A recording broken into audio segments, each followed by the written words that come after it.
L'âge de raison est l'âge à partir duquel Dieu tient les enfants pour responsables de leurs péchés.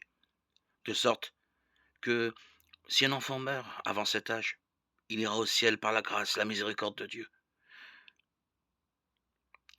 Cette notion est-elle biblique? Y a-t-il un âge de l'innocence?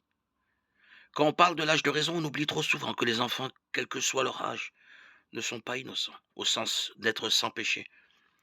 La Bible nous dit que même si un enfant n'a pas encore commis lui-même de péché, tous les hommes, enfants inclus, sont coupables devant Dieu du péché qu'ils ont hérité de leurs parents. Dans le psaume 51, au verset 7, David a écrit: «Oui, depuis ma naissance, je suis coupable. Quand ma mère m'a conçu, j'étais déjà marqué par le péché», reconnaissant qu'il était pécheur dès sa conception. Le triste fait que des enfants meurent parfois montre qu'ils souffrent déjà des suites du péché originel d'Adam, dont la mort physique et spirituelle est la conséquence. Toute personne, enfant ou adulte, est coupable devant Dieu parce qu'elle offense sa sainteté. Le seul moyen par lequel Dieu peut être juste tout en nous justifiant est que nous acceptions son pardon par la foi en Christ. Christ est le seul chemin.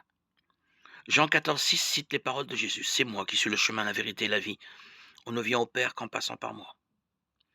Pierre affirme aussi en Actes 4,12: «Il n'y a de salut en aucun autre, car il n'y a sous le ciel aucun autre nom qui ait été donné parmi les hommes par lesquels nous devions être sauvés.»